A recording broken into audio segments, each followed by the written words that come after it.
Madam Chair, you are now live.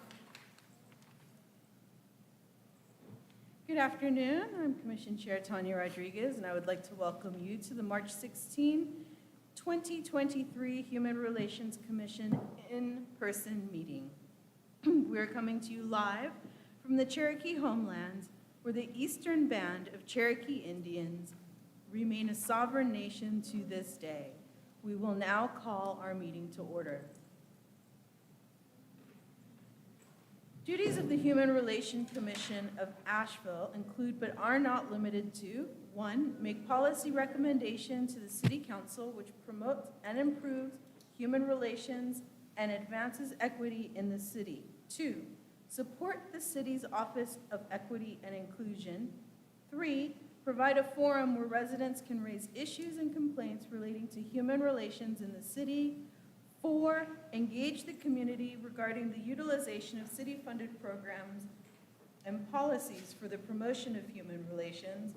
And 5, promote and improve human relations and advance equities in the following areas: public safety, education, art and cultural opportunities, economic development, health and human services, and housing. All commission members and staff are participating in person. We are streaming live on our virtual engagement hub, which is accessible through the virtual engagement hub link on the front page of the city website and also linked on the committee page. We also have an option for the public to listen live by phone by dialing 855-925-2801. Once again, that number is 855-925-2801. The meeting code for our meeting tonight is 9723. For those of you who plan to speak live during our public comment today, you will need to be present to speak. For those of you out there with us today, welcome. Roll call. I will now go through and introduce all commission members, staff, and guests.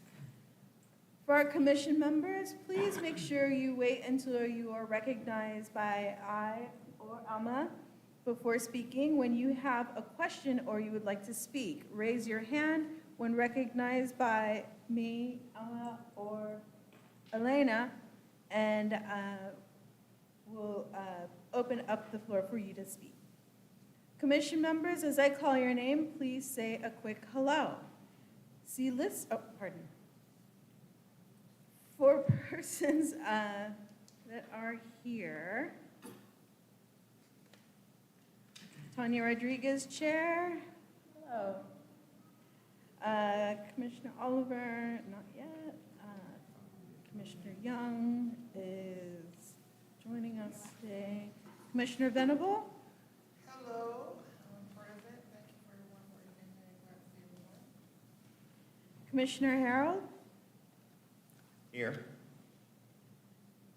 Commissioner Reed. Present. Commissioner Smith. I'm here, thank you. Commissioner Atkins. Good evening. Commissioner Catherine. Hello. And Commissioner Post will be coming.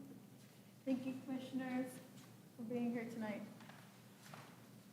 and showing up. Our city council liaison is Kim Rooney.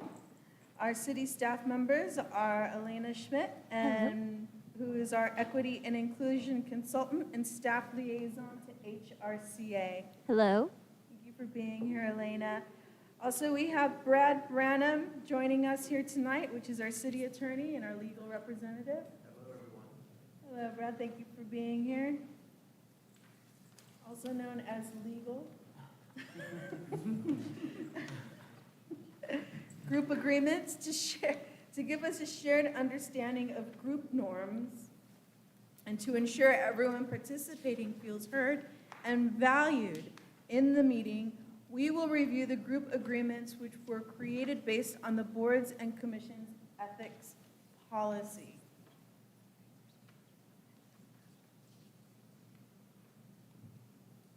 Be civil and courteous. Be respectful of differing opinions. Be present. No personal attacks. The acronym WAIT, W-A-I-T. Why am I talking? And also, why aren't I talking? Pursue the common good. Respect and honor the majority decision. Be fair and impartial with votes and discussion. And finally, adhere to the ethics policy. To start committee agenda items and to help our audience follow along, I'll state each section of the agenda aloud. Again, I ask commission members to raise your hand to be recognized to speak. Please state your name each time you comment. This is just a reminder that the public is listening on the phone and watching on YouTube, and this helps to keep everyone up to date on the order of the meeting and who is commenting or speaking. Acknowledge if there's a quorum for the meeting, and we do have quorum. A quorum for this commission is 6. We have 7. We have a supermajority tonight. That is good luck, isn't it? Everybody's showing up. All right. Moving on to our first item up for business is approval of minutes. Everybody had a chance to look over the minutes for our January 19, 2023 meeting. I'll move to approve the minutes. Second. Do we do roll call? You do not need to do roll call. So moved. Motion approved. Thank you. Madam Chair, did you take a vote? Madam Chair, you can simply ask for just a show of hands. Show of or hands. just ask all those in favor, say aye, all those opposed, say nay, and you can do it all at once. Heard. Thank you. All those in favor, say aye. Aye. Okay, that sounds like a unanimous decision. And we'll go with that. Thank you very much, everyone. Motion approved. Next item up for business are staff updates. Presenting the 2022 HRCA annual report with myself to the Equity and Engagement Committee on March 21st, 2023 with Elena. Thank you, Madam Chair. That was the update. So our chair, Tanya Rodriguez, will be presenting the 2022 annual HRCA report to the Equity Engagement Council Committee on March 21st. And you can watch that if you are interested. And that was the update. Thank you very much, Elena. Can any commission member join us in this? To be present at the meeting, I don't know about present at the meeting as far as participating, but certainly can watch it streamed live online. Okay, thank you very much. Next item up for business is unfinished business. We have a vote on proposal to recommend the Asheville City Council to adopt a unique ordinance based on North Carolina House Bill 170, also known as the Crown Act. Quorum must be present to vote, so we're ready to rock and roll with this proposed recommendation. The draft recommendation is as follows. The Asheville Crown Act proposed recommendation to City Council from the Human Relations Commission, City of Asheville. First proposed November 17th, 2022. Officially submitted to the HRCA January 19, 2023. We, the aforementioned members of the Human Relations Commission of Asheville, henceforth known as the HRCA, support non-discrimination of natural hair by way of the Asheville Crown Act and hereby offer a formal recommendation to the Asheville City Council. We, the aforementioned members of the HRCA, strongly recommend that Asheville City Council swiftly and decisively accept the Asheville Crown Act. Discrimination against persons based on traits historically associated with race, hair texture, or hairstyle prohibited. Section A, no person, firm, corporation, unincorporated association, state agency, unit of local government, or any public or private entity shall deny or refuse employment to any person or discharge any person from employment because of traits historically associated with race or on account of the person's hair texture, protective, and culturally significant hairstyles. The following definitions apply in this section. 1, protective hairstyles includes but is not limited to such hairstyles as bantu knots, braids, locks, and twists. Number 2, section B is race, includes traits historically associated with race, including but not limited to hair texture, hair type, protective, and culturally significant hairstyles. And section C, this section shall not be construed to prevent the person from being discharged for cause. In conclusion, whereas to implement the Asheville Crown Act as a specific ordinance to protect residents and visitors in and of Asheville from potential and/or diminished human rights by way of hair-based discrimination, and so that we may all move forward with good faith efforts supported by the peoples of Asheville, the Buncombe County Commissioners, and members of Asheville City Council to make the city of Asheville an equitable and more inclusive place for all.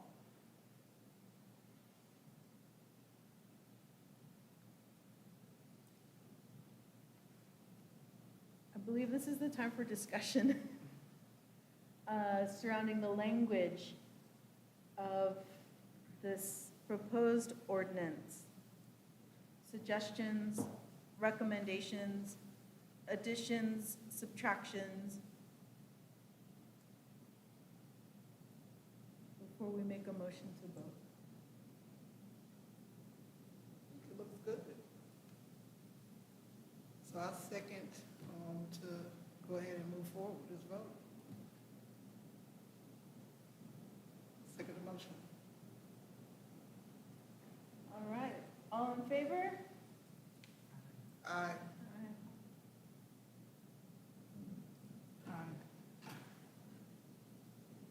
Commissioner Harrell? Aye. That is a unanimous vote. So moved. Thank you, everyone, for your work and your suggestions on this recommendation. Looking forward to seeing it go far here in Asheville and set a precedent for protecting the Black community here in Asheville from discrimination.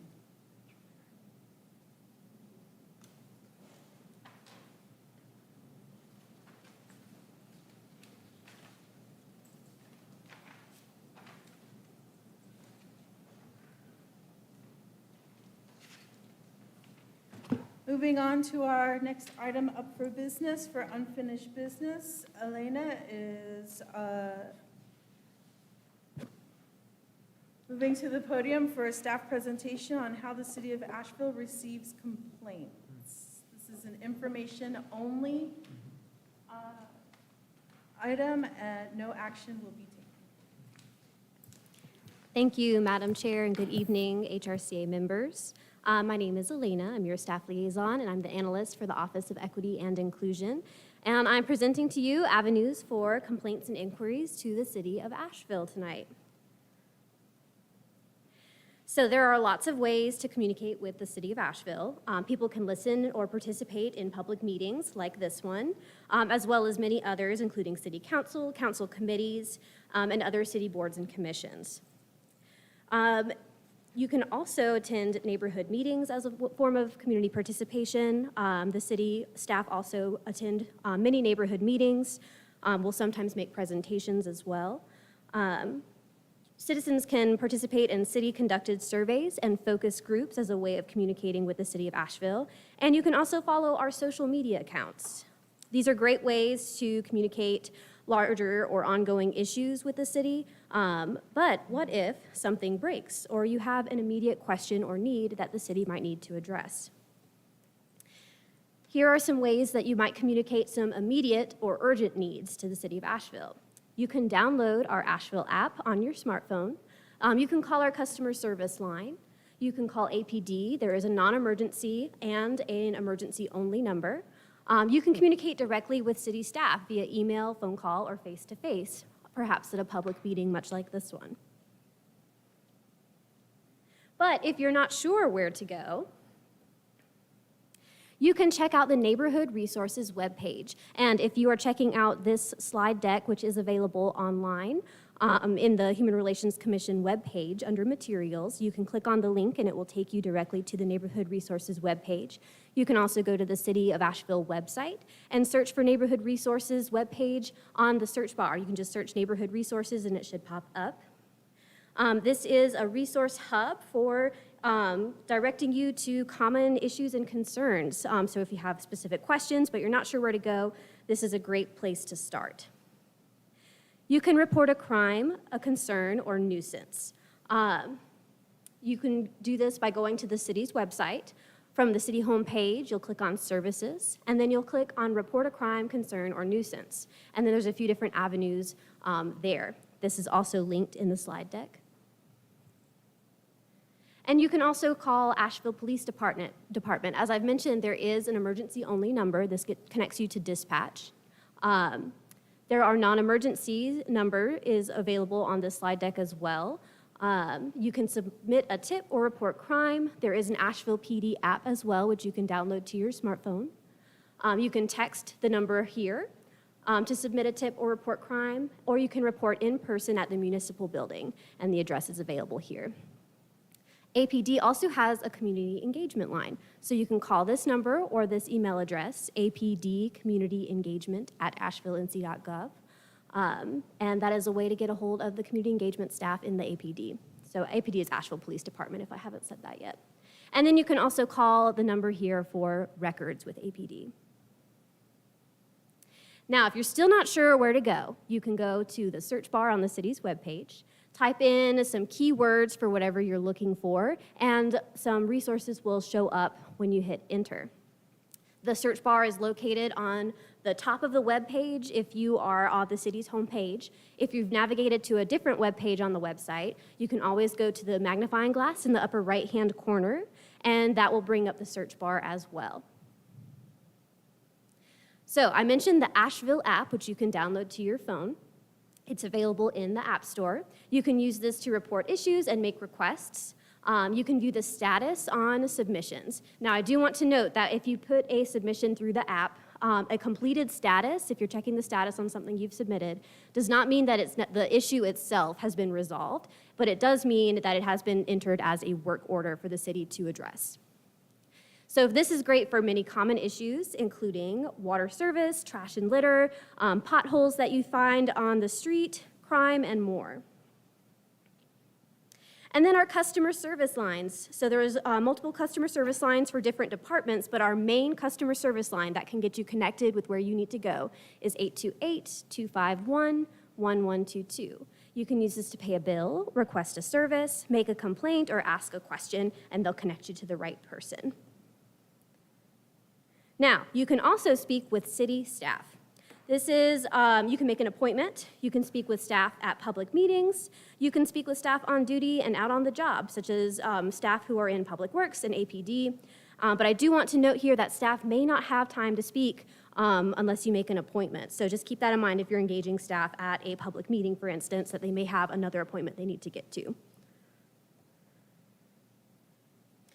Now, another way that you can communicate with the city of Asheville is you can submit a complaint through the non-discrimination ordinance.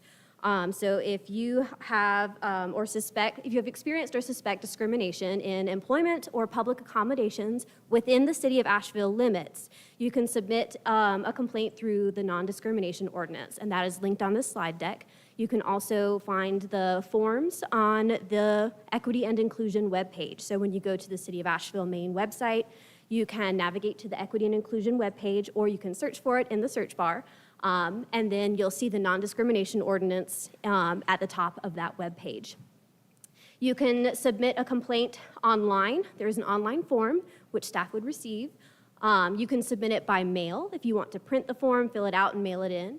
Or you can come in person. An appointment is highly recommended to file a complaint in the office itself. And with that, that was not all of the avenues for communication with the City of Asheville, but those are some main lines of communication, submitting complaints or asking questions to the city. I'll take any questions that you might have. Commissioner Venable. Hi, this is Dolores. Thank you. That was a very great presentation.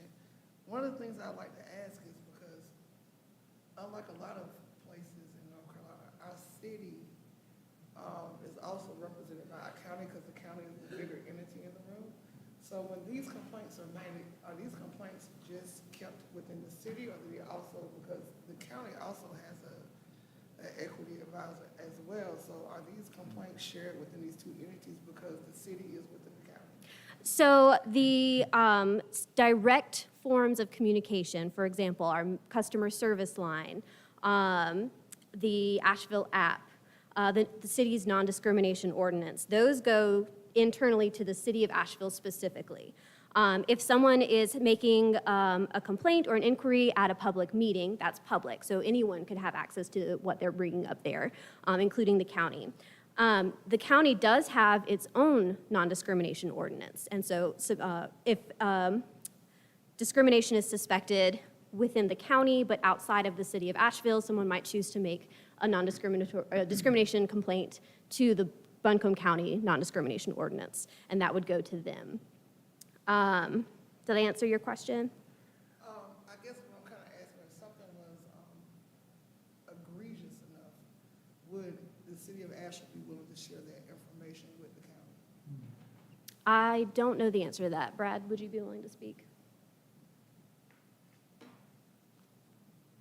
I'm not sure that there is a mechanism in place right now where it would automatically happen.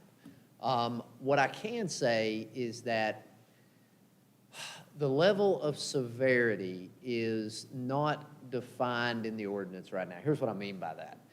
If it's wrong, it's wrong, it's wrong. And we don't really designate levels of how bad something is. The goal of the ordinance is to allow for the city to regulate any discrimination and to have viable steps to correct it.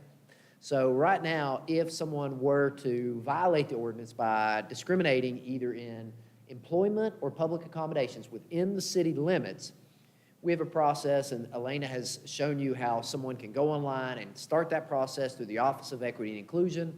And if it is determined, following an investigation and review, that discrimination has occurred, the city can begin to penalize that either business or individual $100 a day until it's rectified, okay? And at a certain point, and this, Dolores, may get to your question, if there is a refusal to correct it, even though the fine may continue to add up, the city reserved to ourselves the ability to take additional legal action. And that's what time it would probably come to my office. And I can say that in really bad situations, we may go to court and seek additional remedies to stop that particular discriminatory action, okay? Now, to say would we share it with the county, we talk pretty regularly with the county, and we have no problem sharing that. So there's nothing stopping us from doing it. But in most of these occurrences, you're going to be talking about a fixed location where this is occurring, either a business that's employing someone or a business that's providing services to someone. And if those are happening, it's not as if that's going to suddenly move out into the county and happen one day and then the next day it's in the city. It's probably going to be in the same place. So I think we are in good shape in terms of being able to escalate what we would do internally if need be. And the county is somebody we worked with very closely so that they have an extremely similar ordinance on the books and they could do the same thing. That answers my question right there. Commissioner Smith. And Wayne Smith, I would like to know who will be the one evaluating the incoming complaints? And will it be, these complaints, are they recorded and saved? Some may come in and may not be may need to take action, but are we keeping record of all these complaints just in case there is an employer that does violate it multiple times? And then we can say, okay, we're seeing a pattern here. Are you speaking specifically to the non-discrimination ordinance? Yes. Okay, so those are kept as records. I maintain a file, and I believe those files need to be maintained, yes. Okay. So they come to you and then you make the decision? So it's an investigation through a combined effort of the Office of Equity and Inclusion, and as the analyst for the office, I'm the lead on the non-discrimination ordinance, supported by Brenda Mills, the director of the Department of Equity and Inclusion, and legal, so Brad and his attorneys. Commissioner Atkins. I would like to ask, in regards to what Commissioner Smith asked, kind of like a piggy bank, and it has to do with the time frame in which an individual or entity makes a complaint based on the non-discrimination ordinance. How quick is their focus on that, work on that? And then the second thing is how do you in turn let the person know who made the complaint that the city is working on that complaint? So y'all are really testing my memory of the non-discrimination ordinance tonight. I do want to remind the commission that there is a video linked at the bottom of your agenda, which is a full presentation from one of the city's attorneys on how the non-discrimination ordinance works, and it includes all the details of that. So I'll point y'all to that resource, and then if you have any further questions about the non-discrimination ordinance specifically, please feel free to email me, and I'd be very happy to walk you through it. I do have one more question. Tanya Rodriguez, is there, speaking of time, is there a amount of time that is needed before somebody complains? Or is there like a statute of limitation on an incident before that complaint takes place? And because if something takes place 2 years ago, and yet people hear that it's still happening, can that person that experienced it 2 years ago still come with that complaint and be a part of that? I'm going to defer to Brad. Hi again, everybody. Brad Branham, Asheville City Attorney. The ordinance does have a time frame. We'll call it a statute of limitations. An individual who's filing a complaint for violation of the non-discrimination ordinance must file it within 180 days of the occurrence. So there is a time frame. Now, this is intended to ensure that the investigation can easily occur, because at a certain point, the farther you get from the occurrence, people change, documents are lost, and it's much, much harder for the city to go about the operation of investigating. So just like with almost any kind of civil lawsuit or even criminal in most cases, you've got to be able to make those complaints within a certain amount of time. So we wanted to give them enough time, 180 days, to be able to contact the city and bring that complaint. Thereafter, there are time frames. So as soon as that happens, it triggers a process where the Office of Equity and Inclusion has to conduct an investigation. They have to notify all the parties with a certain amount of time. They have a certain amount of time to conduct the investigation and issue a final report. But everything after that is documented. The parties receive notice of those things, all within a certain time frame. One more question, Brad. Yeah, go ahead. Thank you. This is Commissioner Venable. Thank you. And the reason why I'm asking this question is because some people work for broad employers. Like, say you have a broad employer You have people who work for a healthcare system that are traveling between different entities. So you might work for a city employee, you might have the same boss in the county too. And that's why I'm asking, is this information going to be shared between these entities? Because you have very broad employers within our grasp, within the city and the county. And let me say, here's the good news. There's nothing stopping the city and the county from sharing that information and working together on these things. So nothing in the ordinance would prevent that. And I can tell you that City Council unanimously adopted this ordinance. They are committed to this, as well as city staff committing not just to the time to put it on the books, but to add staff to be able to enforce it. If we did that, we hope that the intent is clear that we want to do whatever it takes to eliminate discriminatory activity. And if it requires, in certain instances, working closely with the county, I see no reason that we would not want to do that. One more. One more after that. Yeah. Tanya Rodriguez, retaliation. How does one protect against retaliation within a complaint regarding specifically the non-discrimination ordinance? Because I understand, from my understanding, if a person has complaint with city water, right? And so they have that complaint with city water. But if that complaint centers around discrimination, then that discrimination complaint goes to the Office of Equity and Inclusion, where that can happen. However, the fear of complaining is that that person may not get water because of retaliation. So how does one, or like, people do, all the things. So how does one protect against that? And are there protections in place when retaliation is present? So the old adage, two wrongs don't make a right, would apply in these situations. And we don't want to establish any barriers to someone bringing forth a complaint under this or any other protective ordinance. I can tell you that the kind of retaliation that you'd be talking about is something that should be already protected under state law.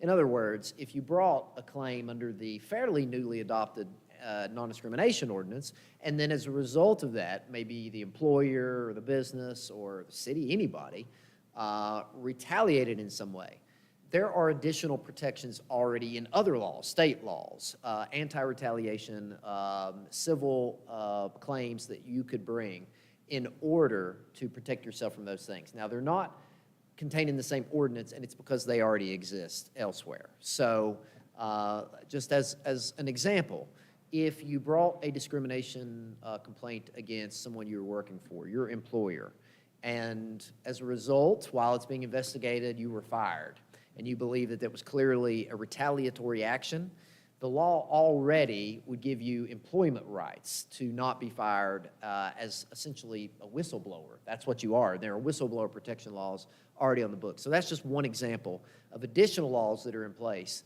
to ensure that you have the ability to file these kind of complaints when you need to, and protections are in place if it's not treated properly as it should without retaliation.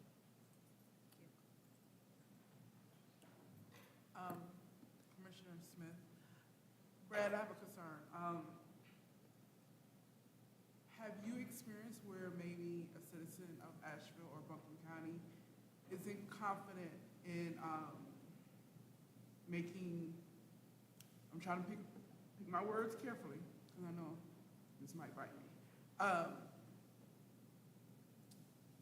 Doesn't have confidence in submitting their complaint to the Department of Equity and Inclusion. And the employer is a big employer in the community, and the person is maybe fearing retaliation. So who does the citizen of Asheville go to if they can't go to the Department of Equity? Well, I think that's a good question and a fair question. We want, as much as we're able today, to ensure to the community that the city of Asheville is 100% behind this ordinance and what it stands for and the avenues of protections that it provides for our citizens and residents and visitors. I can tell you that we do have large employers in this community. And I will give you just an example. Right now, the city of Asheville, as well as Montgomery County and other local municipalities and counties have filed a major lawsuit against HCA, the owner of Mission Health, because of some issues that we have taken with regard to some of their pricing and employment practices. We don't shy away from anybody. And I can tell you that I don't lose any sleep over making the hard decisions, and I will reach out wherever I can to try to address those kind of injustices. And I want to ensure that if anybody feels that our excellent staff in Office of Equity and Inclusion might have any concerns or limitations, I would invite them to reach out to my office and me personally, because I want to be here for them too. Okay? And if somebody runs me out on a rail one day, it won't be because I made too many friends.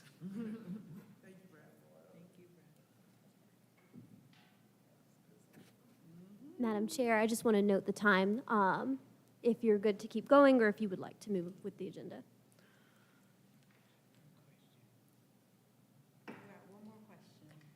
Commissioner Reed. This is Crystal Reed. My question pertains to one of the resources that was shown in this slide about submission of crime complaints to APD, and there are several different resources for that. Thank you for going back. So if I am wanting to anonymously file a complaint or on a crime in my community,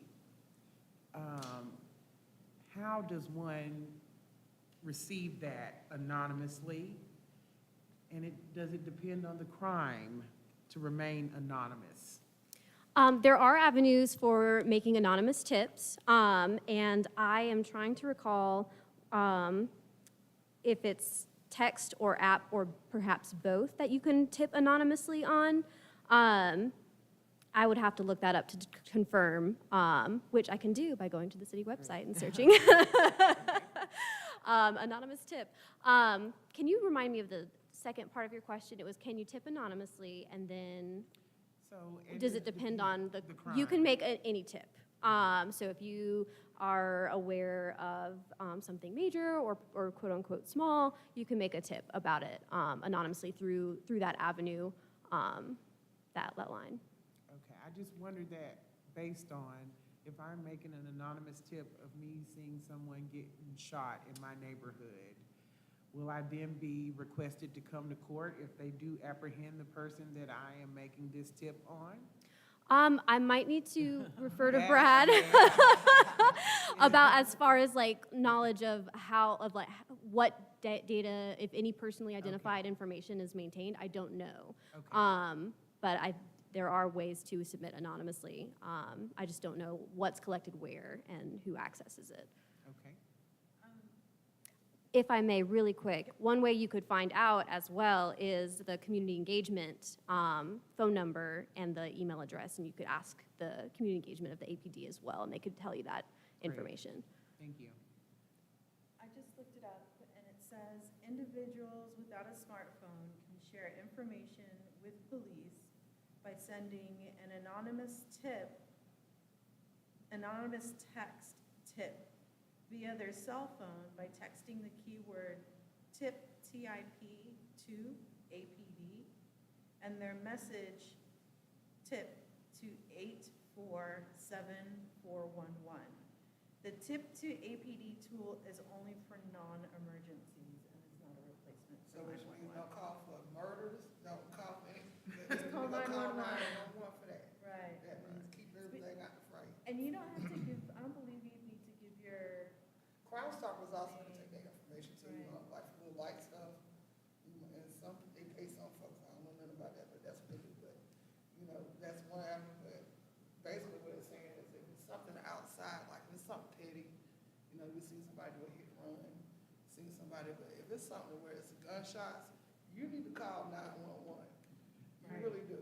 I just asked You know, I that feel because you have a lot of people that are, afraid to give information. And so when you offer this anonymous, They don't understand. they the don't levels of it. understand it. Exactly. Right, yeah, I Yes. think it's an excellent point that's been made, that if you're witnessing an active shooting event, that the emergency line is Yeah. the appropriate line to use. And I believe that Chair Rodriguez is correct in that you don't have to give personally identifying information on the call. However, you will need to provide like an address of where it's located, the event is happening, and that sort of thing. Thank you. Thank you. All right, are we complete with unfinished business? All right. We've got a couple of things and one more vote, if we're good with doing that. All right. All right, new business. This is a no action at this time, new business, to begin thinking about updates to the HRCA work plan, to update the language and update the involvement and membership of each working group. Our next item up for new business is to vote on our HRCA meeting format, which is in-person or virtual. We do have 7 to vote to be virtual. And just a couple of things that came up around this before we called for a motion. Some realizations came up in regards to accessibility to the meeting. And there are people that have kids that may not be able to make it to the meeting, that could affect the votes. There are people that get here by bus. There are people that may not be able to take off all of their work, but can have the meeting on while they're working as well. So framing this in a space of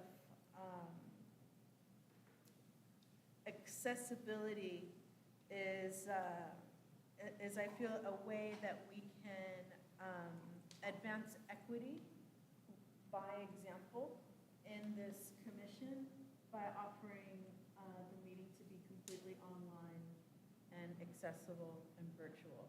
I know the human contact, the human factor is important, and however, sometimes it's important to also think about how we can all show up and serve together.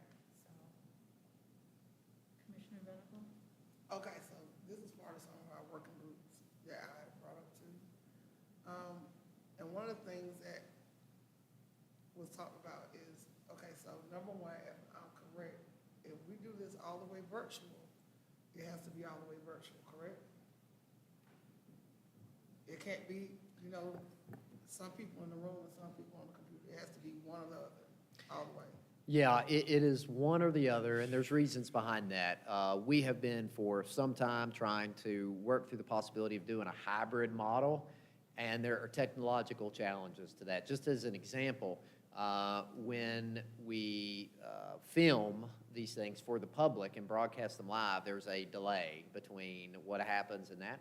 And if we add, which we've been trying to do lately, closed captioning for people who are hearing impaired, it increases the delay to almost a minute, which means having someone outside calling in, it would be almost impossible for them to be able to do that. And if we simply put a phone down, there's still a delay, but also in this room, you're not able to hear what everyone else is saying, because these microphones, they do a little bit, but mostly it goes into the recording that's broadcast to the public. So for that reason, and because we do have additional staff that's required for more technology, we can do either in person or virtual, but not a hybrid model.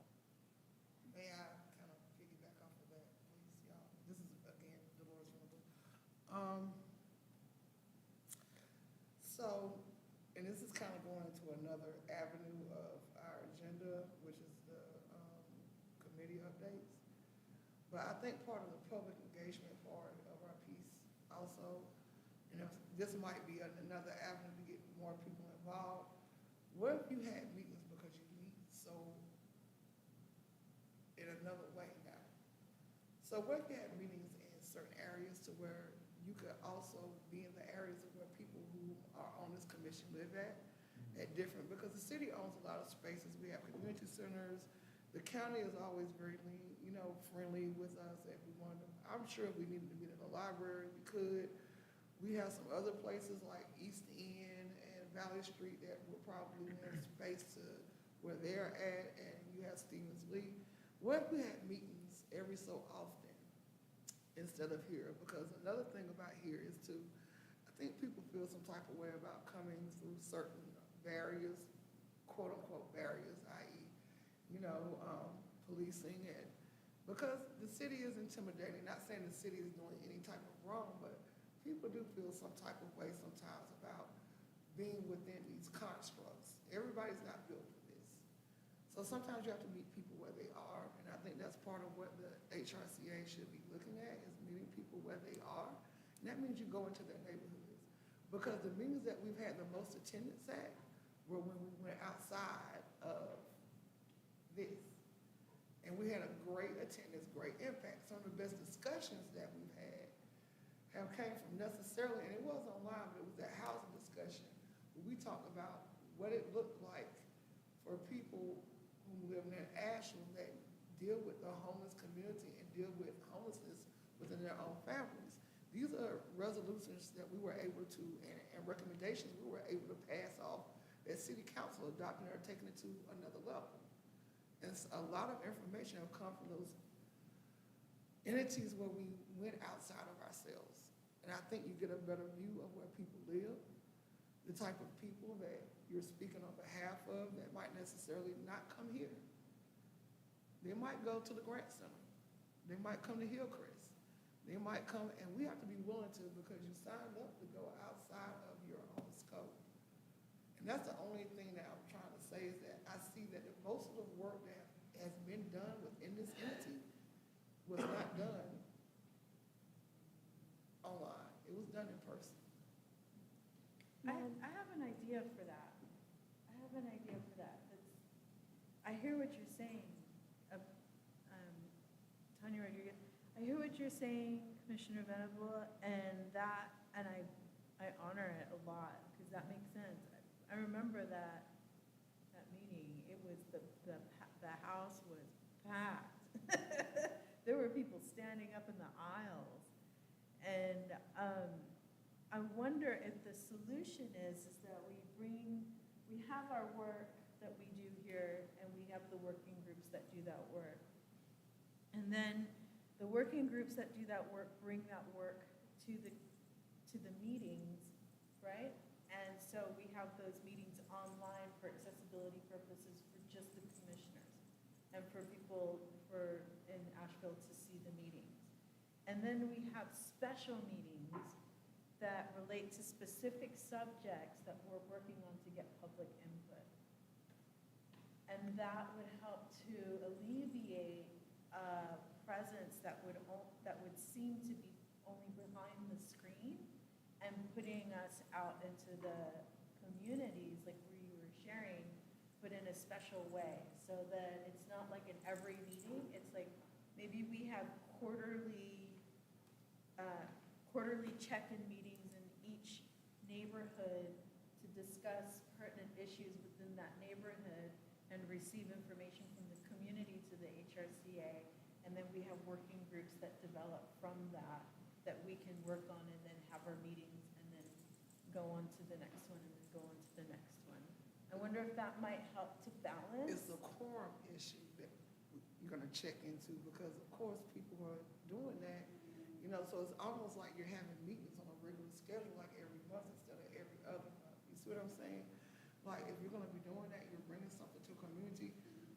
I'm gonna wanna go into that community and hear what the people who live in that community say. I don't care where it's from. I wanna hear and the lived experiences. I wanna see, so that even if you're not on the working group, you have an understanding of it as a board member.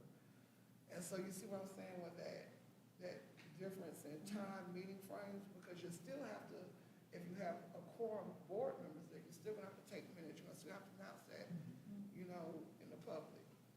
Well, that's what I was saying, like, oh, pardon me, Tanya, the quorum would be online.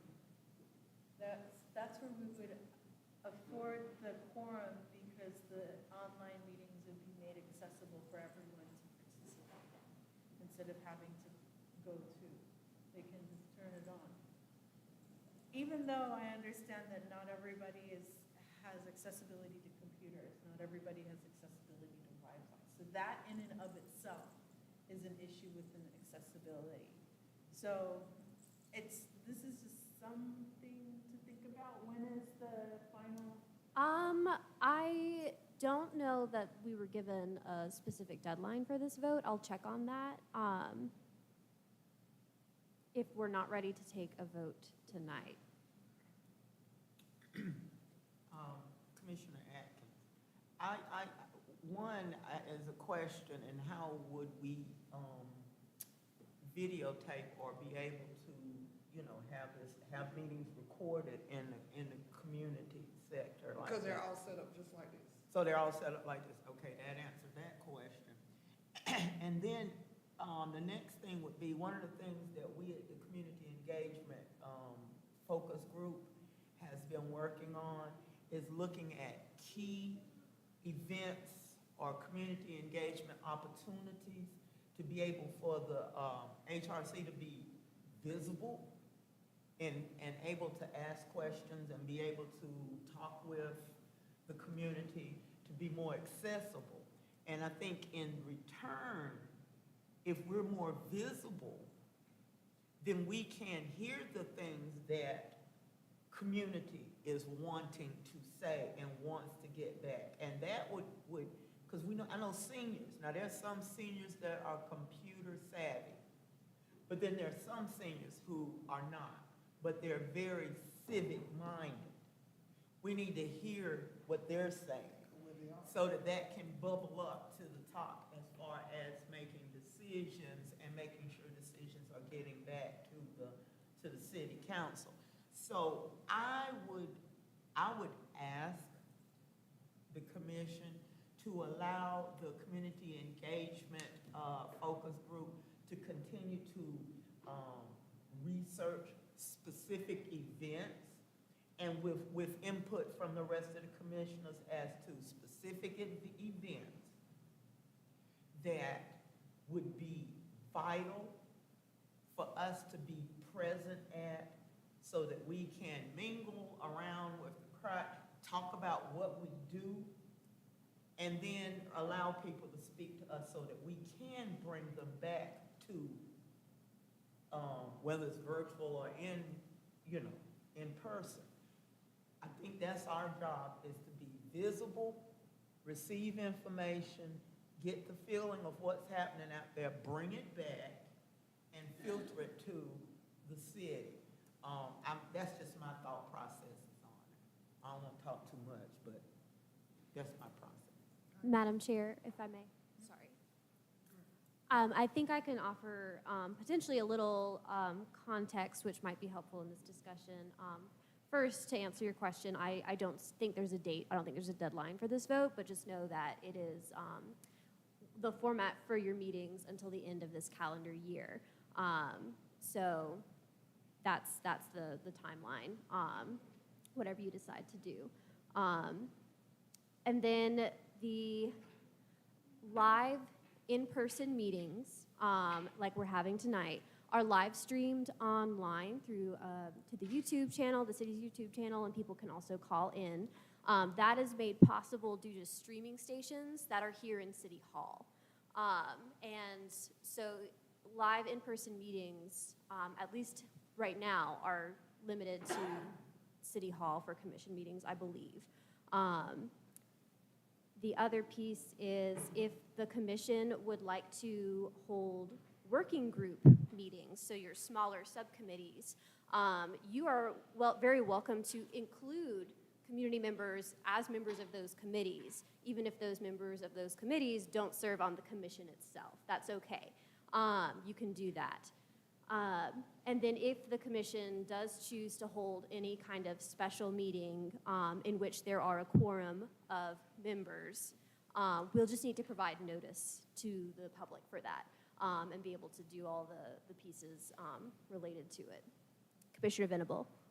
Okay, so, with that being said, and that's some great information, because I'm looking at how some other boards are now working within the city and the county. And I do see that they are meeting in different spaces, and they also are having community input. So that is basically, one of the boards is kind of like the referee. So their subcommittees are meeting with the public and having public input. So we can have our subcommittees. And so I guess what I'm asking is if a subcommittee wanted to do that, basically all we need to do is ask the city to make the announcement on behalf of that board or commission and make sure that individuals who want to attend are being able to be notified and it's made public record as far as the open meetings law. Correct? If you are planning to have a quorum of commission members attending. If you're not planning to have a quorum of commission members attending that working group meeting, you don't need to notice the public. If you would like to advertise that there is a working group meeting, you're certainly able to do that in whatever modes you'd like to, but you don't need to notice it as a public meeting unless you're intending to have a quorum of HRCA members present.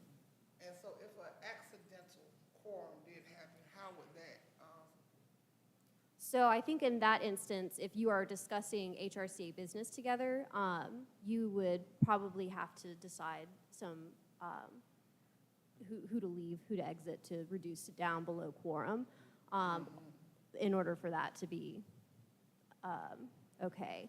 However, if you are out and about just doing daily things and you happen to have 6 people present at an event, for example, you're not conducting HRCA business or having a meeting, you're just at this event and you bump into each other, I don't think that there is an issue with that. Brad, would you be able to confirm that or disfirm it? Yeah, I think the important part of that is to remember that the quorum rules and the open meeting rules applies to this particular group. You can have working groups that are less than a quorum as much as you want. You can meet, you can do your work. You don't have to worry about those open meeting rules with those particular bodies. but if we just happen to just show up and we're part of the HRCA and this is your working group and you got a couple other people, we need to just go ahead and tell you off the top, right? Yeah, and it, you know, if everybody showed up at the same place at the same time and Somebody to tell you need to be aware of it and probably go ahead and amongst yourselves figure out how maybe a couple people can go somewhere else. We want to really try hard to respect those rules.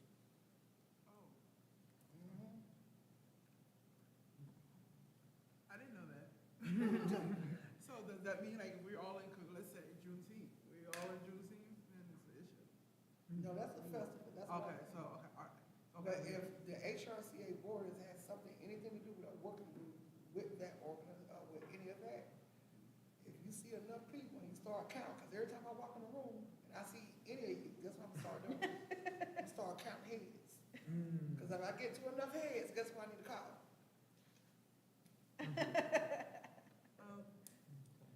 Commissioner Smith, my concern is for those of us who have small children. I do like what Commissioner Venable was saying about meeting in the community. The only reason why I would agree with that is like Stevens Lee and all those places may have an extra room where the children can go. It won't be so much of a nuisance to the meeting. I would love to continue to be a part of the commission, but I don't have a babysitter. So anybody that sees me in the community know that my 2 children come along with me. And I don't want it to be an issue for the group, you know? So I don't know what to do, but what if we had other commissioners join and they also have children? Or if we have people join in a community who want to participate in the conversation, but they have children too. So I think that childcare has to be an option. Childcare has to be an option to make sure that we are accessible to anybody who wants to participate in any of these commissions.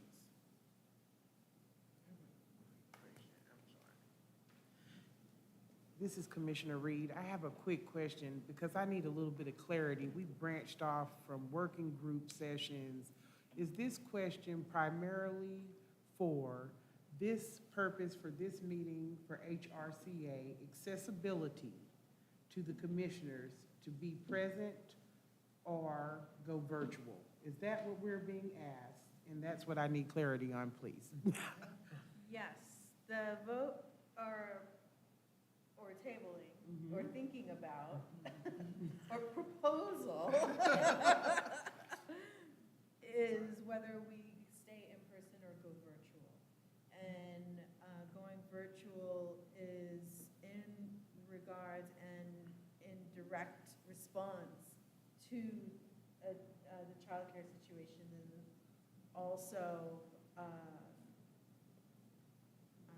people that may have accessibility issues in getting here. Okay, so Commissioner Reed, again, if I may just implement, when we talk about accessibility, that's on every level. So accessibility in a virtual sense could mean that, like you said earlier, some may not have accessibility to internet to stream live and be a part of the meeting, where others' accessibility may be of childcare or transportation needs.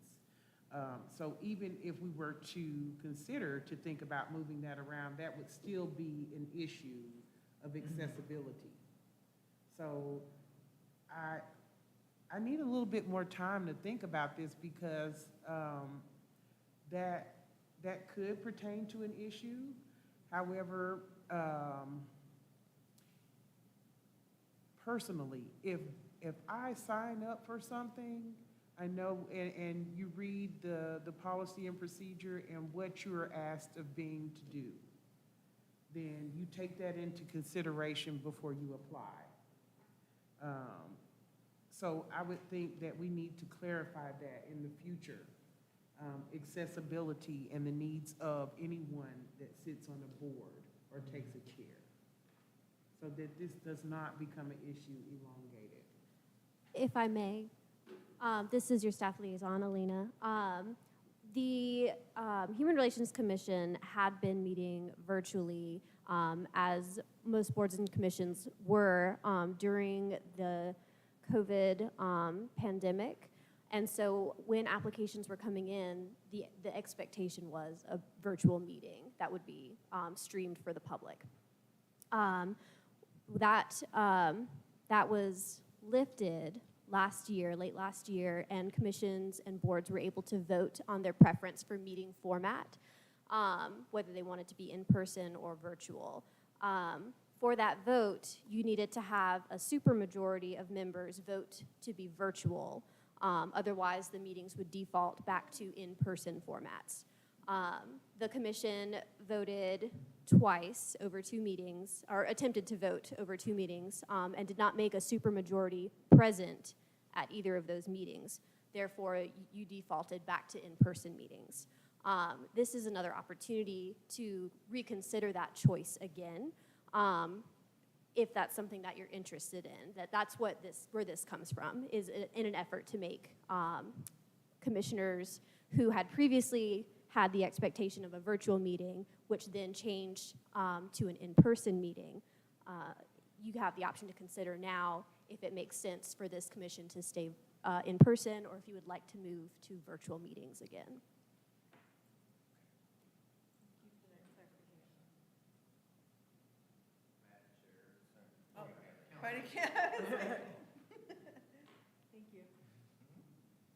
Listening to these really important conversations, I just want to say I really appreciate that all of you are here today. It matters to me. It's an invaluable resource to our community that you take the time and energy. And we are also having these kinds of conversations at the Boards and Commissions Committee level and at the Equity Engagement Committee level. But there seemed to be a missing part of the puzzle that could maybe address some concerns, is that the call-in option. I just pulled up an old meeting, so this information I'm getting ready to show you isn't even, so this is another part that's a resource I just wanted to make sure that y'all knew was available. And it's available for all of our virtual meetings right now. Virtual engagement. Thank you. Thank you, Councilwoman. And Wayne Smith again. I did read, like, Elena was saying, I did read the I've attended a lot of other commissions that meet during the day, and that's, has been perfect, no childcare because children are in school. But at the same time, I'm speaking up for me right now, but also, what about the commissioners that come in after us? I just wanted to make sure that that is being spoken for anyone else who may have children or are not have the access to keep coming down to City Hall. I don't mind. I bring them. It's not an issue, but I don't want it to be a disruptive to the discussion. I guess my question is, like, piggybacking off of all of this, and I guess, I don't know who might be able to answer this. What is the, I guess, the idea that perhaps in the future, because you do see some other cities who do have dual meeting concepts. Asheville, we follow on a different type of structure because of how we're set up, because of our charter in the city. What is the probability that can change, say, within the next 2 to 5 years? Can what change? The structure of how we do meetings here with our own boards and the commission, because Asheville falls under a different structure than other cities in North Carolina. So we are under a lot of a general assembly type of construct that necessarily doesn't pigeonhole, so to say, other municipalities the way it does with us. I don't know, Brad, maybe you can answer this, and maybe Councilwoman Rowan can answer this, but I think what we're talking about more of right now is looking at the future, because we are very uncertain about how we stand right now. How do you feel about, and is there any other cities that are having virtual dual meetings here in North Carolina? I've heard of some, but I'm not sure about it. And I wonder if this is something that we are looking at as a broad entity ourselves, and the needs that people who want to serve might necessarily have the access to. That's an excellent question. So when the pandemic started, everyone had to consider it. And this was something that I think every city and county government in the state began implementing plans to utilize virtual meetings. The state passed a law that gave temporary authority to have virtual meetings, but that only lasted until the governor lifted the state of emergency for the entire state. That was done several months ago, maybe a year ago now. So since that time, there has been no legal allowance specifically letting public bodies meet virtually. However, a lot of cities are continuing to do it with advisory boards and commissions. Most, which is what you are. It is very rare right now to have, and I'm not immediately aware of any city, municipal government, city council level that is meeting virtually because of that change in the law. But there are boards such as yourself, advisory boards, that do continue to meet virtually. So we here in Asheville have tried to take an approach to give you as many options as we can. You actually have more than the city council has. They are more restricted by the law, but it remains a technological problem to move into a hybrid option where some people are here and some people aren't. So exactly. So we're still trying to give you as many options, but those basically are limited to two: being in person or everyone being virtual.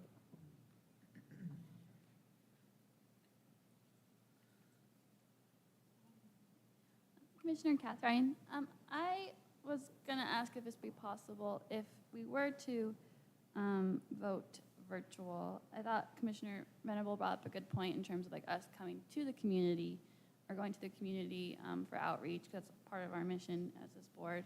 And so if we were to do virtual, are we limited to where we go? And could we just meet as a commission virtually at a center and just use our own streaming devices personally, like in front of us, while we meet within the community center with people, our members of the community in the audience, or we can set up seating arrangements for them? This is your liaison, Elena. So the commission, like boards and commission meetings are, that are taking place in person are live streamed to our public input, our engagement page, as well as the city's YouTube page. And that streaming is made possible through a streaming station, or few streaming stations that are within City Hall and maybe some other city buildings. I don't know exactly where each station is located, if there are others besides City Hall. And so an in-person meeting for this commission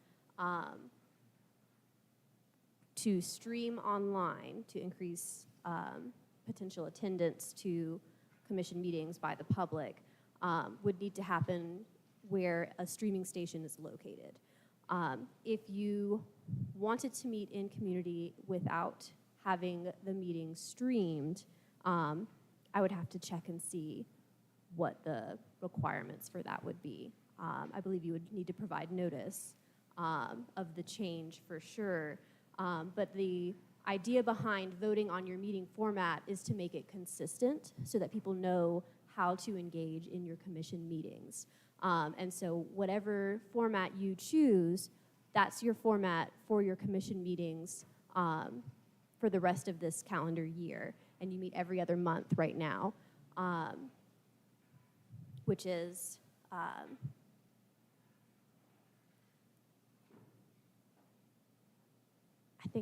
think I've addressed everything. 13 meetings are virtual out of all of the boards, commissions, and committees right now. So there are meetings that are still virtual, that are maintaining that virtual status. Public Safety Committee is virtual, Riverfront Redevelopment Commission is virtual, Urban Forestry is virtual. City Council committees are virtual. Mountain Community Capital Fund is virtual. Housing and Community Development is virtual. Downtown Commission. Downtown Commission's virtual. So there are meetings that are Audit Committee, African American Heritage Commission is virtual. There are advisory boards and commissions that are virtual. So it is something to think about. Let's table it because there's a lot of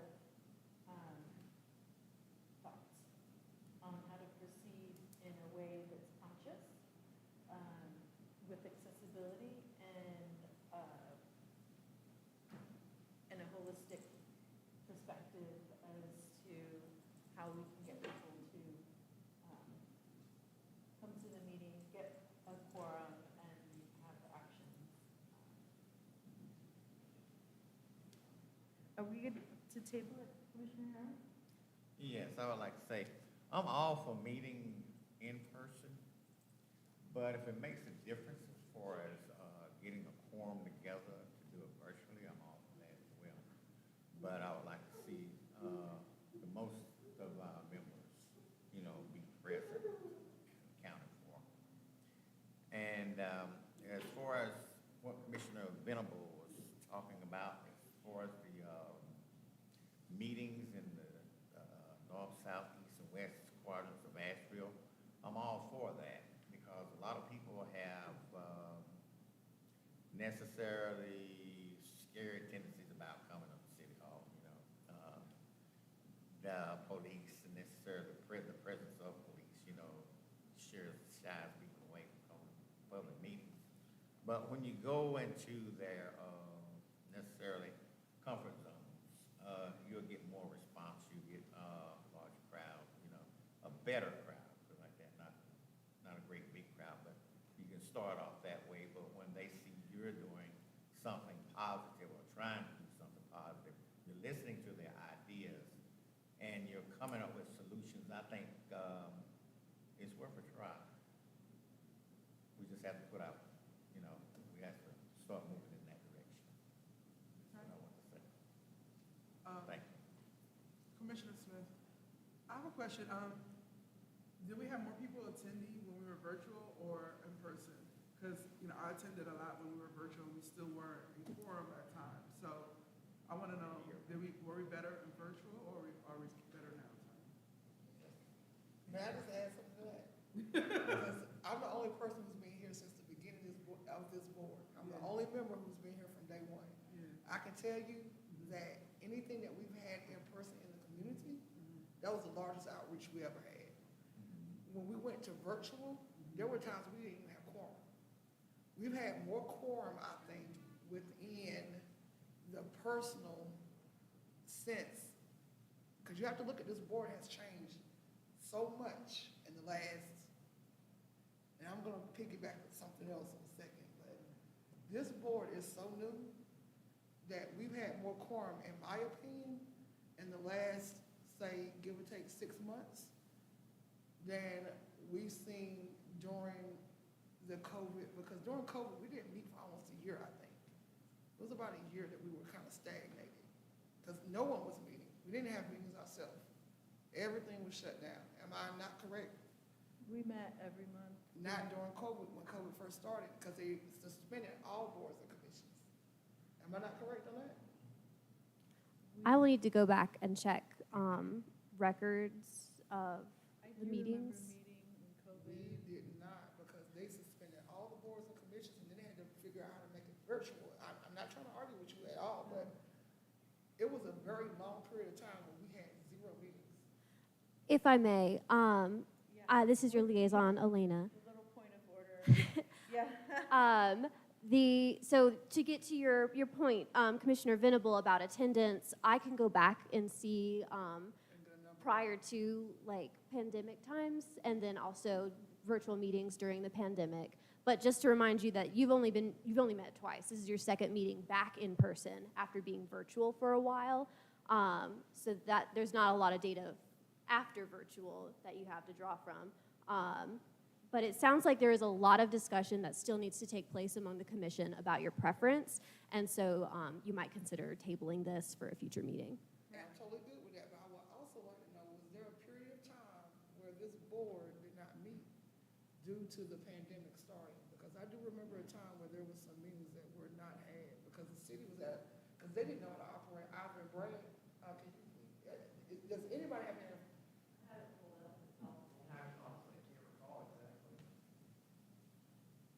So the documents that are available on the HRCA's website are that there was a lapse between January of 2020 and July of 2020. 6 months, almost a year. And then there was a meeting July, August, and September of 2020, but then there was another lapse until February of 2021, which is where there seems to have been a documented regular meeting. Thank you so much, Councilwoman. All right, so I'm going to call a point of order, bring the meeting back.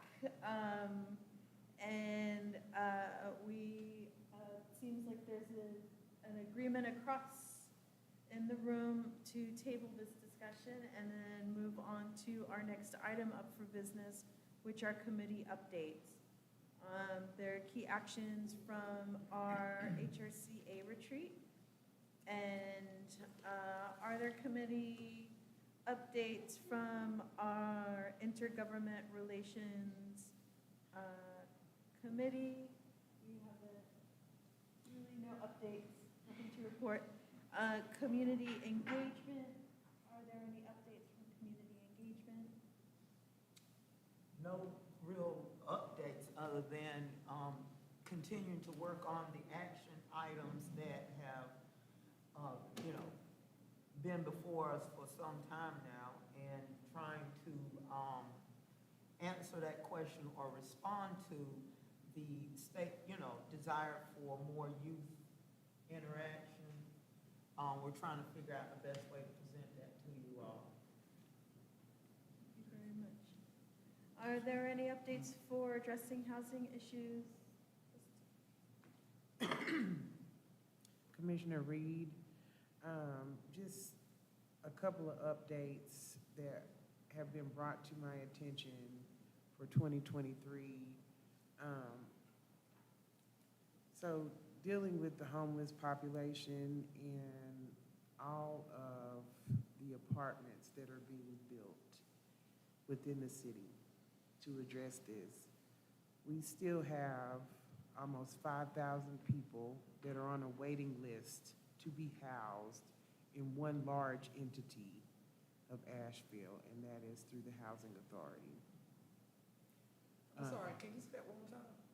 How There many? are roughly 5,000 people that are on the waiting list as of right now, waiting to be housed through Asheville Housing Authority. That is a very large and scary number. And those are all applicants that have already applied and are on a waiting list, so that I can be clear with that. So moving forward, as we address the housing crisis and homelessness issues that we are having in the city, the crime that goes along with this has risen as well. Within the private communities and public areas as well. And a lot of focus is being put towards the crime versus the homeless factor. So I would just ask that all commissioners, over the next month or so, as we move into the spring, to take a look at your community and your area and how this affects your community and your area, because I would love to hear from each one of you, what is a better take on this situation? How do we actually help this situation? What can we do to focus on this situation? Can I just ask for some clarity for myself? When you said 5,000 that are still in need of housing, is that 5,000 generally anybody that's applying, is that 5,000 homeless individuals that have made applications and are waiting for placement? So the information that I received from Housing Authority are of the 5,000 people that have applied, stating that they are in need of housing. Not ever to say if they are homeless. Homeless can mean several things. That means a homeless person that may not have an address at all to use. That could be a homeless person that is living in a dwelling with someone that does have an address to use that is not their own. So it's 5,000 people that have applied for housing because that is their need.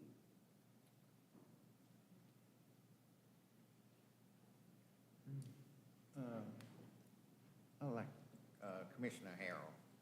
Maybe Brad has some input on this, this question that I'm fixing to ask.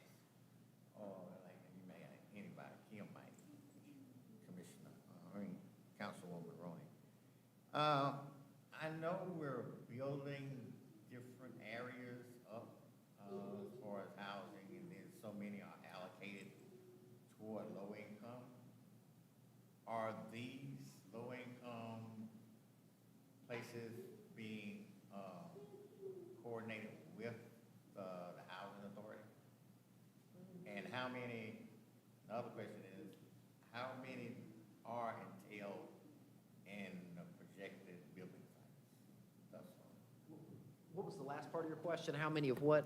Projected residences are there going to be in these projected building sites, the new building sites? This has been a focus of the city council now for a few years, to increase not just the supply of affordable housing, and specifically trying to target lower and lower income levels to do so.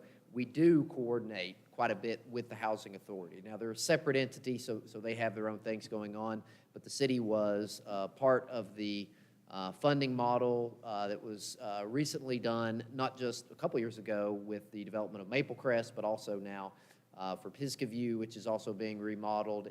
Teaverview, excuse me, in phases. And I will also mention that the city Also partners with Homeward Bound and the supportive housing that's being done on Tunnel Road at the old Days Inn site, as well as the city initiative at the old Ramada site in East Asheville, where that's going to be now converted into permanent supportive housing as well.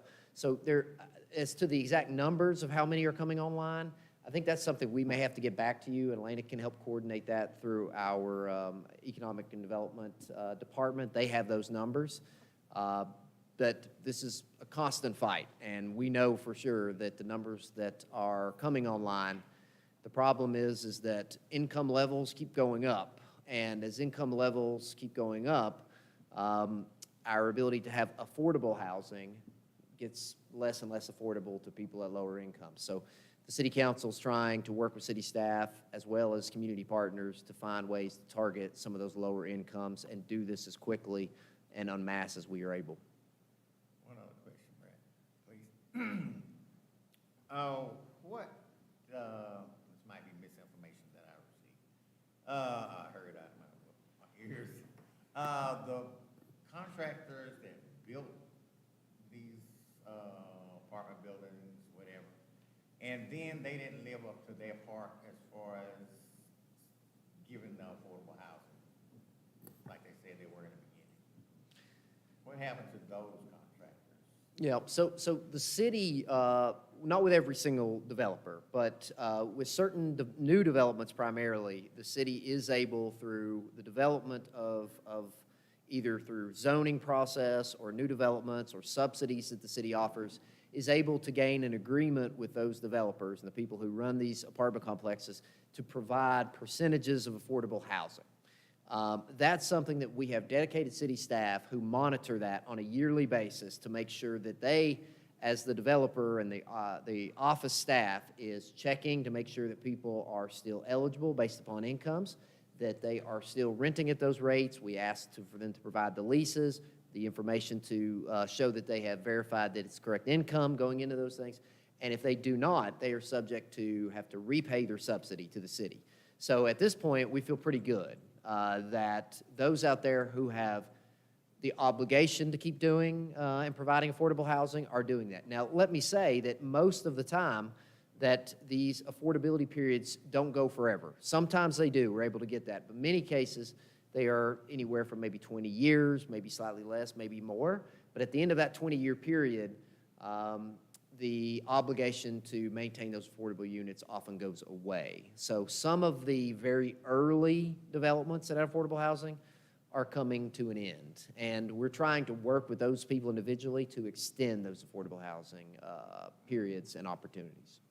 So they can just kick the people out at the end of the At the end of those 20 years, if they want to. And every time we go through one of these, there is an effort to try to push that term out as far as possible. But we have legal limits on how much we're allowed to ask of those people. And with the more that we ask, the less likely they are to come to us, because in the end of the day, these developers have to make a profit to do what they do.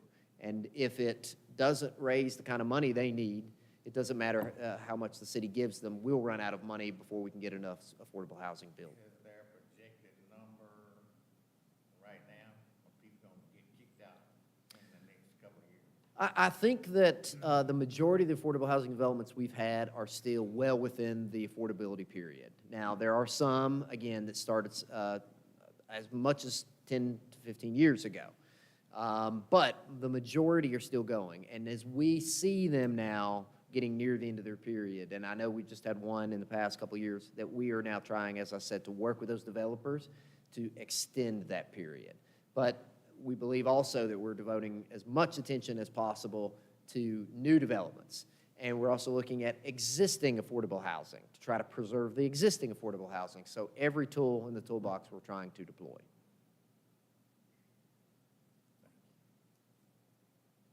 Mayor, Commissioner Venable. So that number that just came, that number 5,000, that's a lot of folks.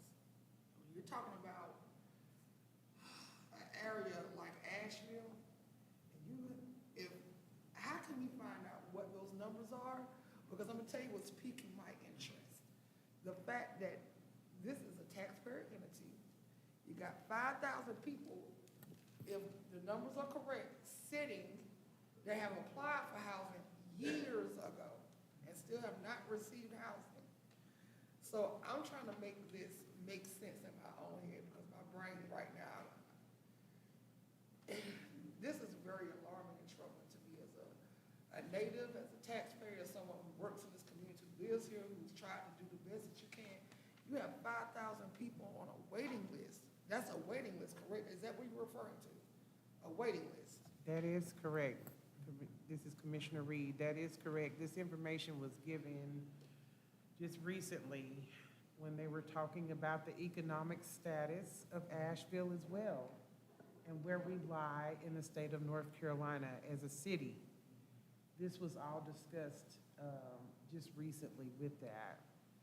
So I would like to know, is there any way that we can receive the numbers? Because we know that we went from HUD, from housing up to RAD. So how did that number change in that transition? Does anybody have those stats, and where can we find that data at? Because numbers don't lie. And so when I can look at something and read what the money scale is, because you always have to chase the money, I hate to say it, but you have to follow the money. So I want to know, like, how did we get from 5,000 and 10 years ago, we didn't even have 200 people on the waiting list? This sounds like something that there is a tremendous amount of data on this, and unfortunately, I don't have those numbers here with me tonight, but I would recommend that this be an item you put on a future agenda, and in the interim, staff can work to bring the resources that can answer your questions better than I, but also give you the kind of data that you need to be able to examine this. Commissioner Smith, I sit on the Affordable Housing Commission, and we met March 6th, and we actually had a presentation from the Housing Authority of Asheville, and they gave us some numbers. So I'm not sure who we need to, I think our liaison for that commission is Sasha. I don't know if we need to have that, conversation to cross over the numbers and everything. But yeah, we were even talking about getting a watchdog for these particular developments, because they say that they have units that are affordable. And I used to run a housing program in the city. And when I would call these places, those units weren't available or weren't affordable. So I called for a watchdog to knock on these doors and find out if these people are still there, how much they're paying rent, because I want to see. I want to see if these units are still being held as affordable and serving our people in the community, because I don't think it's true. We can look at having people come and present to us. I'm sorry, this is. Yeah, that's where I was I going right think this now. might be something, we might need some folks from these Yeah. different entities to come and present so that we can have a better understanding with our own ears and minds of what's going on. Right, I was wondering if maybe Commissioner Smith, if you can bring somebody from your commission or organize with Elena to have somebody from the commission come and But also bring the those, housing authority. We need the yeah, housing bring authority. those numbers. They're the ones Because having them, yeah. One of the things Michelle that, came in to do the presentation. right, that is a challenge within the boards and commissions that exist is the lack of collaboration and communication between Exactly. boards and commissions. And by bringing somebody in from your commission, then we can, I believe, begin to initiate the process of commission, cross-board collaboration, and work together on addressing that very stark and real and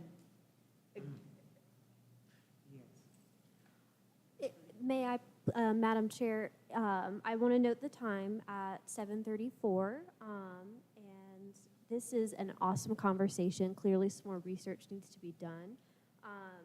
So I would like to suggest bring this information back to the Addressing Housing Issues working group, compiling some data, if you'd be willing to share with me, Commissioner Reed, the report that you received, and Commissioner Smith.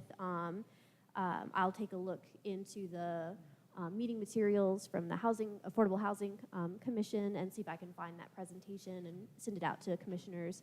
And I'd be very happy to work with commission members to see if we can get a presentation at the HRCA meeting as well. But we might need to keep going on the agenda. Are we okay with moving forward? All right, thank you very much, and thank you for bringing that forward, and hanging out there.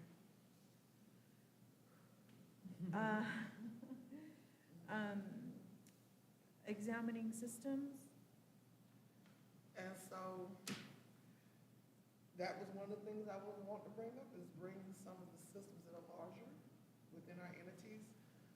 We were talking about having some discussions with some other things like education, healthcare, bringing some of these systems, because these are the systems that are systemic, that affect people, that also affect the greater Asheville at large. So I would like to see like a presentation maybe, and our board was talking, our commission was talking about like maybe having a presentation. Excuse me. Like every other month, where you have folks that, even if they can't do a in-person presentation, they might be able to do a virtual presentation that we can all look at individually to let us know what folks, what their mission is, what they do for the city, what impact they have. Are they high barrier, low barrier? What type of services they provide, and how does this affect folks, and what our subcommittees can do to influence a better representation if there is not one. And I think this conversation right here kind of just made it a little bit more realistic when you hear things like that, and you need to know the source of these things in order to make an impacted decision. You have to talk to the source. So I'm thinking of like a ways, and someone else was saying that another way to do it is like virtual, to where, like I said, these folks give a presentation. We all get it through email. It's not considered a meeting. We can see it, we can hear it, and we can discuss it. And then I'm kind of stuck on this past conversation because some things just kind of. 5,000 is a big number. It hits. Yeah, I kind of lost my train of thought with that, so Yeah. I'm sorry, folks. It's so indeed. That just kind of. Something to think about. Thank you. Thank you. Improving HRCA? On that little, so we haven't had a retreat this year, and most of this board is brand new. And I think one of the best ways to deal with the new part of it, I'm just saying this as somebody's about to come off this board. I've done my time. I have served my sentence. Not But yet. I also know I've learned a great deal from sitting in this room. And I've learned a great deal about how things operate, not only on a political level, but also within communities. And so I think that when you all learn how to work with one another and see what each other's working styles are, and that's what retreats do, because you get to have a moment where you're working in personal ways that you haven't necessarily had a chance to do as an entire board, and you're mixing and you're seeing what each other's ideals for the future and how you want to perpetuate the people that you represent. So I would suggest having, because y'all need the handbook, because it's come to my attention, a lot of people have not got the handbook yet. So if you haven't got the handbook, you need to read it. That handbook is life and death, because it will tell you everything that Brad has to keep coming up here and saying. It's going to tell you that off the bat. It gives you, and our bylaws have also changed, and so you need to understand like exactly what the mission of the board is, how you're instructed, who constructs you, who you answer to, who is the upper hand, and where your voice lies and falls. And so I do think that retreats are great for that, and I would encourage this board to do such before, while you keep working. And you don't necessarily have to do a weekend of it or anything like that. Just a couple of hours to where you all can get to know one another, talk about what communities you come from and why you felt compelled to be here and who you think you're speaking on behalf of, and get to see, and people can come to your retreat. It's a public event, so other folks can, and they can give you a little insight, because we've had folks come to our retreats and say, hey, look, we want to see you do this. So I think it's something that's pivotal, but you definitely need that handbook. Thank you very much. Our next, Before we move forward, out of community updates, Elena, could you supply the information that Dolores was talking about, the bylaws and everything, and I'll provide a link or whatever. And the next thing, have you heard from Donald? Yes. Commissioner Post did let us know he would be late to the meeting this evening. And I haven't seen him, so I don't think he's coming now that we're almost at the end. And yes, I can provide a link to your, to the General Boards and Commissions manual, and then also the procedures for the Human Relations Commission of Asheville. I can provide both of those in a follow-up email from this meeting.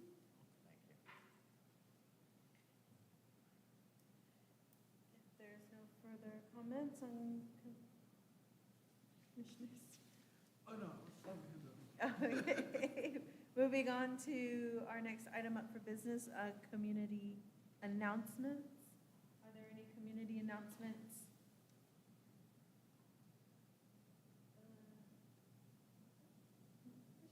Surprisingly, I don't have any. All right.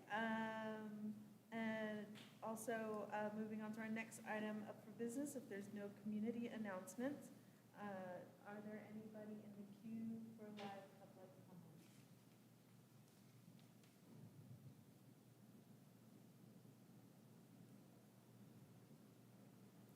I do not see any speakers in the queue. Oh, they have to be present to speak, and there's no one attending except for our staff and council liaisons. Okay, thank you.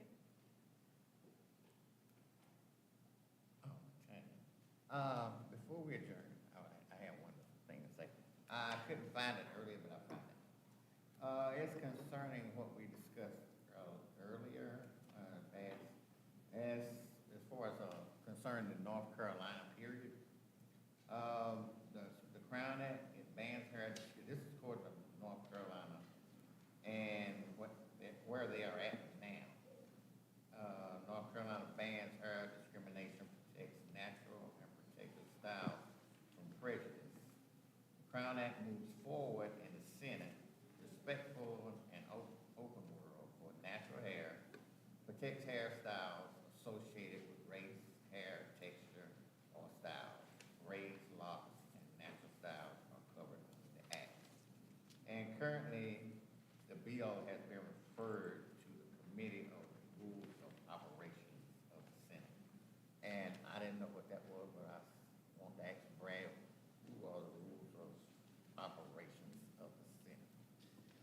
So the Crown Act, Senate Bill 165, has, with a similar House Bill 170, I believe. Those have been put forth by a couple of different of our legislators. Those have gone into committees for review. That's a very standard process for any bill. They are assigned by either House or Senate leadership to go through certain committees for review before they go to the full chambers for votes. This is not uncommon, but I would say that this particular bill has a very, very low chance of becoming law with the current makeup of the legislature. I would doubt that it will even receive a vote right now. Now, I could be wrong. A big part of my job is watching over what the legislature does and communicating about those things. And I have heard no indication that these particular bills, either on the House side or the Senate side, are going to move forward for a full vote. Thank you. Before we adjourn, this is my second to last meeting. My next meeting, both Commissioner Venable and I are cycling off Madam Chair, if I may remind you that you can't discuss anything that's not been noticed on the agenda. Oh, pardon me. I just, okay. Thank you. I thought that it was on their invisible ink. All right. Thank you. If there is no further business, we will adjourn. Thank you very much for serving, showing